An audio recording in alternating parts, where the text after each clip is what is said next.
Hey guys, welcome back. Game 2 of week 2 of the Rainbow Cup SA is the Stormers versus the Bulls. Both teams, I think the Stormers actually played well last week. The Bulls, not that good at the end of the game. They kind of scored two tries to win the game, but not the best game the Bulls could have played. If you do look at the two teams though, everything is switched around because the Stormers, they have a lot of injuries and suspensions and guys going out of the team.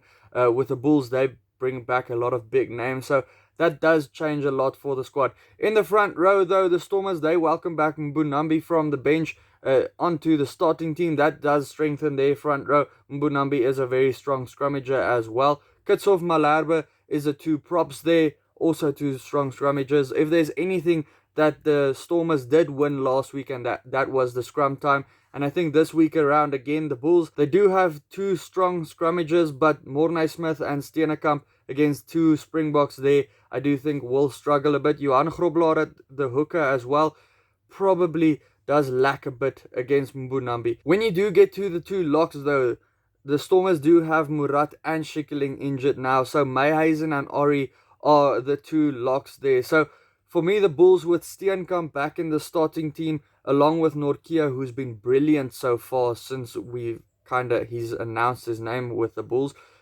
I think the lock pairing for the Bulls is a bit stronger there. In the three loose forwards, Marco van Staden at number 6 playing on the breakdown time, with Kaba being injured for the Stormers. He's the real fetcher of the team. Tennyson not really being a fetcher. They're kind of trying to teach him to be a fetcher.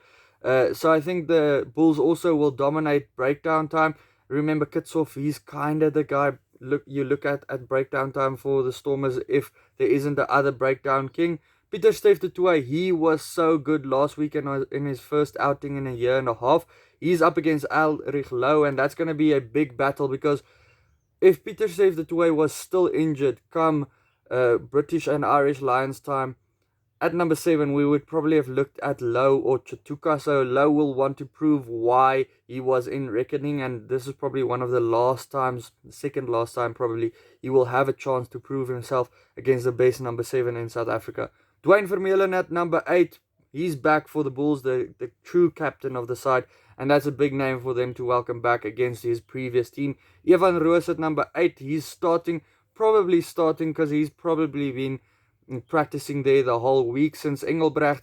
He was cleared for his second yellow card there, so he wasn't suspended, but I think Ruas was probably in this role the whole week through training. Papier at number 9 versus Masimla. Masimla is in because Herschel Yankees is injured, so over there again, Papier probably having the edge over the Stormers number 9 there as well. Mornay Steyn versus Van Reenen, the veteran versus a very young newbie to the game. Van Reenen, you can see there's a lot of talent there. He kind of sees space out wide very easily. Last week, he saw the space of Nel being outside, but I thought the better option would have probably been to give a skip pass there, but he saw the space, almost got a try there.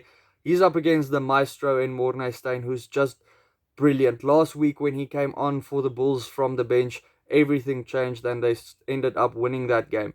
In number 12, the youngster Enriquez Pretorius versus Hendricks, who is staking his claim to be in that British and Irish Lions tour at number 12. So Pretorius will want to look out for Hendricks really well because Hendricks, he's the guy that will challenge the line and probably slice through somewhere. Dan du Plessis, he's at number 13 with Nel being out. He's at the 7s camp. So Dan du Plessis has a big role to fill. I think last week the whole setup of the Stormers changed when Nel shifted out wide for Senatla, who is suspended now for 4 weeks. So after Senatla got that red card, Nel shifted to the wing and the whole intensity dropped from that back line. So Dan du Plessis has to work on that. Pretorius and du Plessis, they had a good pairing, I think, end of last year, so they can get back to that again. But if Nel is not at number 13, it looks like Pretorius kind of finds it on himself to try and instigate a lot of moves in the backline instead of letting the number 13 get the ball out wide. So that does change the whole dynamic of the backline. Janse van Vuuren is at number 13. Out wide for the Stormers, they have two new wingers in Zas and Peterson. How does that change their game as well? Peterson is always a danger man, can always score a couple of tries. Tamboy, very quick. Stravano Jacobs, also a guy to look out for. I think he would also want to be that late call up to the Lions squad as well, because he's also a guy to look out for, very dangerous out wide. David Kriel playing against his previous team in the Stormers. Damian Willemse, he's been impressive at number 15. Just so much better when he's the second playmaker in a bit more space.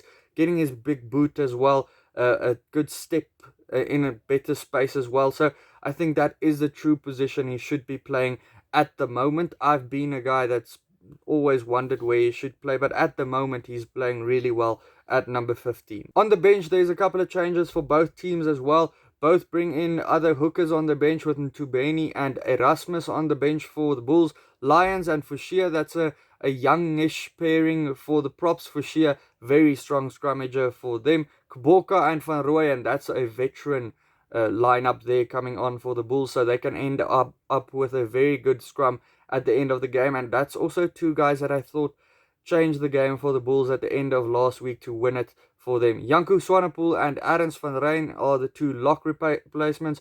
Nizam Kaur playing against his previous team. Kaur would feel unlucky to be on the bench now, having captained the team for so long. Engelbrecht, he's on the bench this week. Luckily for him, he isn't suspended. That yellow card was removed from his name, and subsequently that red card, because Paper did get it wrong. Paul de Wet at number 21 versus Zach Burger. Also Zach Burger, a guy that just lifts the intensity when he comes on. Last week he put his hand up and kind of had his hand in a couple of tries there. Chris Smith at number 22 versus Cornel Smith, Adolf van der Merwe, and then James Verity at number 23. Guys, having to predict here, I am gonna go against the Stormers here, because the Stormers, they lost to the Sharks by 3 points. Yes, they did play very well actually in that game. Even, I think they only had 30 minutes in that game where they were 15 man on the park, but they have lost a lot of players since last week. They're not the same team anymore. Bulls, they won by 13 points against the Lions. Not their best outing, but I think they're probably gonna change it up and be a lot better this week.